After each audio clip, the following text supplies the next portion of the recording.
Bonjour. Dans cette leçon, on va voir la boîte à merveille, chapitre 2. La boîte à merveille, فصل الثاني. L'auteur Ahmed Sefraoui a commencé ce chapitre par le jour néfaste pour Sidi Mohamed, c'est le mardi. Ahmed Sefraoui الكاتب بدا هذا الفصل باليوم مضر بالنسبة لسيدي محمد وهو يوم الثلاثاء. غادي نعرفوا علاش يوم خايب ومضر بالنسبة ليه. Les mardis sont pour moi couleur de cendre. كما قال أن الثلاثاء بالنسبة ليه هو عنده اللون ديال الرماد.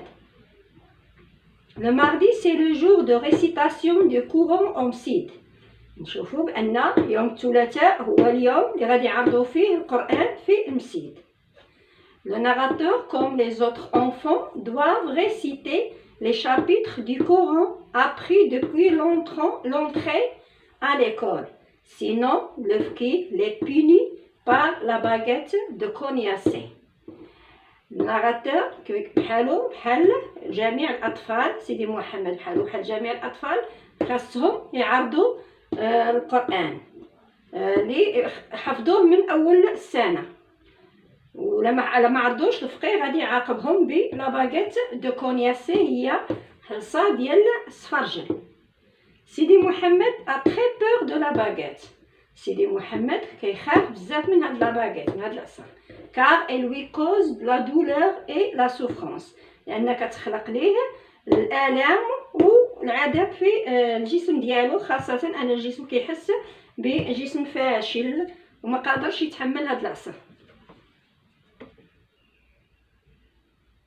Alors que son corps est si fragile et le fqih n'a aucune pitié pour les enfants. إن الجسم ديالو هو حساس والفقيه ما عنده حتى شي رحمة بالنسبة للأطفال اللي ما حفظش ياكل العصا. Mais avant ce jour, ولكن قبل من هذا النهار ثلاث، l'auteur, narrateur Sidi Mohamed ne parle des cauchemars vus par Sidi Mohamed. L'auteur كيحكي لنا الكوابيس المزعجة اللي كيشوفها في الأحلام ديالو. Cela est dû à la grande peur du fqih. هادشي بسبب الخوف الكبير من الفقيه. Après il nous parle de la migraine de sa mère لالا زبيدة. من بعد بدا كيهضر لينا على الآلام اللي كتحس به الأم ديالو لالا زبيدة. Ils sont des maux terribles de tête. كتحس بالآلام في الراس ديالها. Lalla Aïcha, une ancienne voisine et son amie intime lui rend visite. Lalla Aïcha هي واحد جارة قديمة، هي الصديقة ديال لالا زبيدة جات عندها. صديقتها المخلصة نصحاتها باش يمشيو يشوفوا شي فقيه كيسكن بعيد منهم وغادي يعطيها باش يعطيها شي طلاسيم اللي كيديروا معجزات. Elle l'a conseillé d'aller voir un fqih dont les talismans faisaient miracle. Et tout en remarquant la pâleur et la fragilité de Sidi Mohamed, Lalla Aïcha conseille et fait convaincre Lalla Zubida de se rendre à Sidi Boughali.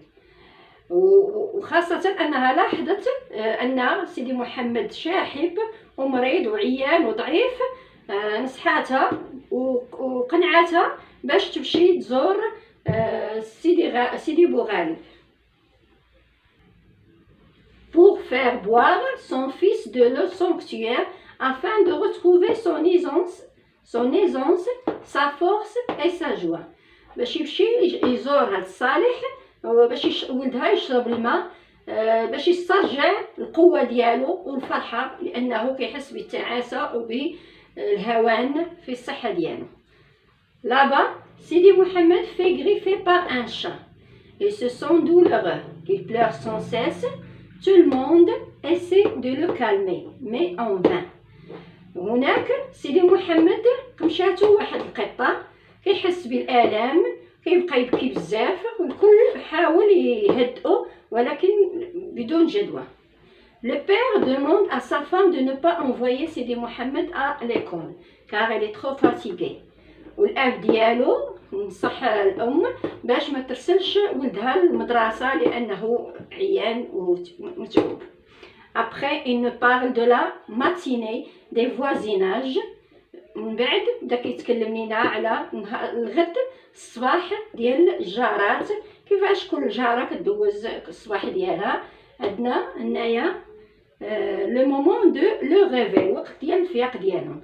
دو لا شوافه زينب كيجيف صافي دافوار مويي سون لي. زينب اللي ضربات البنت ديالها لانها كتفزق دائما الفراش ديالها في هذا في الليل.